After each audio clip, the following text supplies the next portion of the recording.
Kompetensi dasar pada materi ini adalah mengidentifikasi informasi, tujuan, dan esensi sebuah karya ilmiah yang dibaca, serta merancang informasi, tujuan, dan esensi yang harus disajikan dalam sebuah karya ilmiah.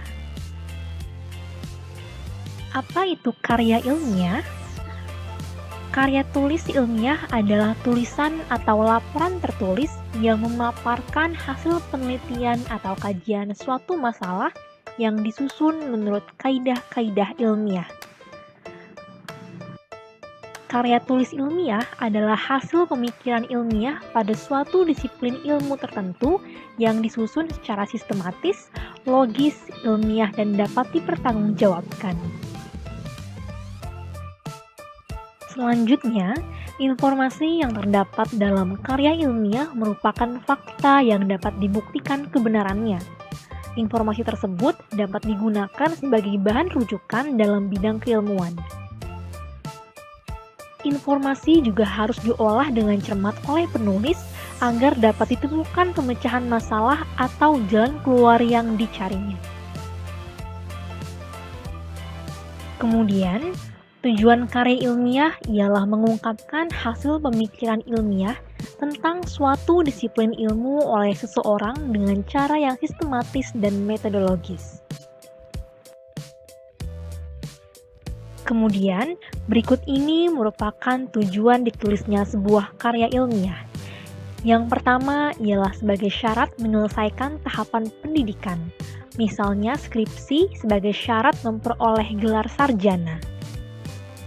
Kedua, menyampaikan gagasan kepada masyarakat, misalnya artikel dalam koran atau jurnal ilmiah. Ketiga, sebagai bahan diskusi dalam diskusi ilmiah, misalnya makalah dalam seminar. Keempat, sebagai dokumen ilmiah, dan yang terakhir sebagai sumber rujukan atau kaidah keilmuan suatu bidang ilmu. Sementara itu, esensi dalam sebuah karya ilmiah adalah hal-hal pokok yang harus ada dalam karya ilmiah. Aspek-aspek tersebut meliputi ontologi atau objek kajian, epistemologi atau metode penelitian, dan aksiologi atau manfaat penelitian.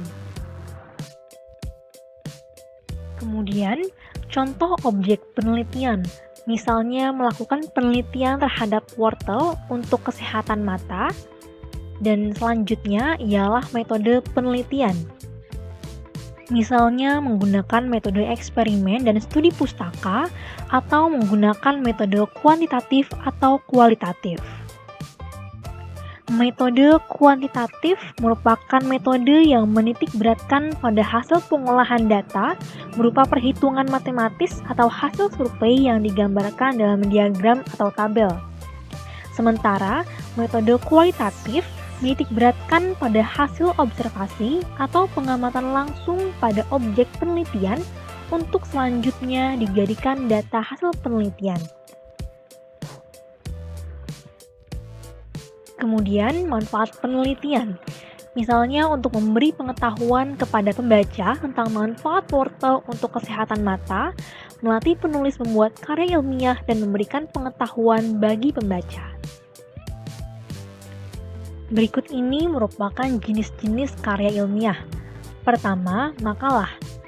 Makalah disusun untuk memenuhi tugas mata pelajaran atau mata kuliah tertentu dengan jumlah halaman sebanyak 15 hingga 25 halaman. Makalah dapat berupa hasil penelitian yang disusun untuk dibahas dalam pertemuan ilmiah, misalnya seminar. Kedua, skripsi. Skripsi adalah karya ilmiah yang dibuat oleh mahasiswa untuk mendapatkan gelar sarjana atau S1. Isinya berupa penelitian lapangan atau penelitian pustaka, penelitian berbentuk kualitatif atau kuantitatif dengan sistematika ilmiah yang harus ditaati. Ketiga, tesis. Tesis merupakan tulisan ilmiah yang disusun untuk memenuhi persyaratan menempuh ujian S2 dan mencapai gelar master. Landasan teori yang lebih kuat dan pembahasan yang lebih mendalam daripada skripsi merupakan syarat mutlak penulisan tesis. Keempat, disertasi.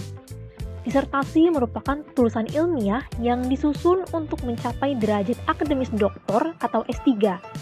Disertasi berisi suatu temuan penulis sendiri yang berupa temuan orisinal. Berikut ini merupakan tahapan yang harus dilakukan sebelum menyusun karya ilmiah. Tahap pertama yang dapat dilakukan sebelum menyusun karya ilmiah yaitu menentukan topik. Topik itu dapat diambil dari isu atau peristiwa di sekitar. Terdapat beberapa hal berikut ini yang harus diperhatikan dalam menentukan topik penelitian. Yang pertama, topik harus sesuai dengan minat peneliti. Kemudian, penelitian terhadap topik tersebut dapat dilaksanakan, serta hasil penelitian dari topik tersebut harus bermanfaat.